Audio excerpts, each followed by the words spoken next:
किसी शव यात्रा में जाने पर मनुष्य ये 4 गलतियां भूल से भी ना करे, क्योंकि ऐसा करने पर समस्त पुण्य कर्म नष्ट हो जाते हैं और लगता है भयंकर पाप। दोस्तों, गरुड़ पुराण के अनुसार किसी भी मृत व्यक्ति की शव यात्रा में शामिल होना बहुत ही पुण्य कर्म माना जाता है।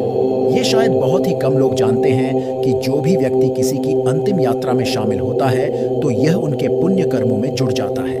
किसी व्यक्ति के मृत शरीर को कंधा देना बहुत ही अच्छा कर्म माना जाता है। एक शव को उसकी अंतिम मंजिल तक पहुंचाना अत्यंत पुण्य का काम होता है, लेकिन किसी शव यात्रा में जाने पर मनुष्य को ये 4 गलतियां भूल से भी नहीं करनी चाहिए। नंबर 1, अंतिम संस्कार करते समय कभी भी मृत व्यक्ति को पुकारा नहीं जाता। उस मृतक को शांतिपूर्वक विदा करना चाहिए और उसकी आत्मा की शांति के लिए भगवान से प्रार्थना करनी चाहिए। उसे कभी वापस आने के लिए नहीं कहना चाहिए। मृत्यु के पश्चात वह व्यक्ति ईश्वर के सानिध्य में चला जाता है। यदि उस मृतक को कोई पुकारता है तो वह प्रेत रूप में आपके साथ चला आता है। फिर वह प्रेत रूप में अपने ही परिजनों को दुख देता है। इसलिए मृत व्यक्ति को कभी भी पुकारा नहीं जाता। नंबर 2, शमशान से लौटते समय कभी भी पीछे पलटकर नहीं देखना चाहिए। लौटते समय किसी नदी या जलाशय में स्नान करना चाहिए और कुछ नीम के पत्तों को भी चबाना चाहिए। गरुड़ पुराण के अनुसार शमशान से लौटकर स्नान करना और नीम के पत्ते चबाना अनिवार्य होता है, क्योंकि वहां पर बहुत सी नकारात्मक शक्तियां होती हैं। उनसे पीछा छुड़वाने के लिए ऐसा करना जरूरी है। शमशान में जाते समय आप जो वस्त्र धारण करते हैं उनको पहनकर घर में प्रवेश नहीं करना चाहिए या उनको गंगा जल के छिटों से पवित्र कर लेना चाहिए।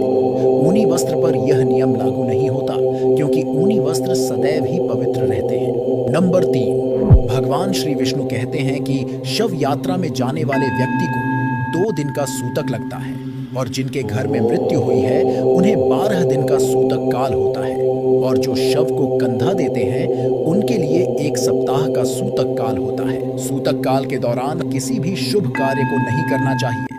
नंबर 4, शव यात्रा में मनुष्य को मन तथा इंद्रियों पर नियंत्रण रखना चाहिए। मृत आत्मा की शांति के लिए ईश्वर से प्रार्थना करनी चाहिए।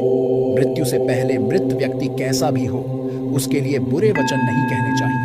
प्रेत आत्मा के लिए अपशब्द कभी नहीं कहना चाहिए और कभी भी मृत व्यक्ति पर हंसना नहीं चाहिए। मृत व्यक्ति शत्रु हो या फिर आपका मित्र हो, उसका सम्मान पूर्वक अंतिम संस्कार करना चाहिए। शव यात्रा में जाने पर क्रोध नहीं करना चाहिए और शव को कंधा देने वाले व्यक्ति को विलाप भी नहीं करना चाहिए।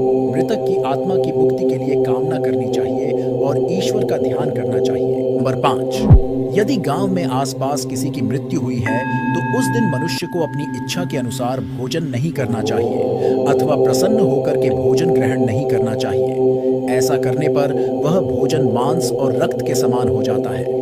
ऐसा भोजन नरक में ले जाने वाला होता है। घर के आसपास किसी की मृत्यु हो जाने पर जब तक शव का अंतिम संस्कार नहीं हो जाता तब तक जल और अन्न ग्रहण नहीं करना चाहिए और उस दिन पति पत्नी को संबंध भी नहीं बनाना चाहिए। नंबर 6, यदि कोई व्यक्ति ब्रह्मचारी है अर्थात वह ब्रह्मचर्य व्रत का पालन कर रहा है तो उसे किसी भी शव को कंधा नहीं देना चाहिए। ऐसा करने पर उसका ब्रह्मचर्य व्रत खंडित हो जाता है। ब्रह्मचर्य व्यक्ति केवल अपने माता पिता और गुरु की मृत्यु के बाद उनके शव को कंधा दे सकता है। अन्य व्यक्ति के शव को कंधा देने से उसके संपूर्ण व्रत का खंडन हो जाता है, जिससे उसके समस्त पुण्य कर्म नष्ट होते हैं। शव यात्रा में उत्पात करने वाले, हंसने वाले और क्रोध करने वाले को महापाप लगता है। नंबर 7, भगवान श्री विष्णु कहते हैं कि शव यात्रा प्रारंभ करने से पहले उस शव के हाथ पैर बांध दिए जाते हैं। यदि ऐसा नहीं किया गया तो वह मृतक पिशाच योनियों के हाथों में पड़ जाता है। साथ ही शव को कभी अकेला नहीं छोड़ना चाहिए। यदि शव को अकेला छोड़ दिया जाए तो दुष्ट योनियों के स्पर्श से उसकी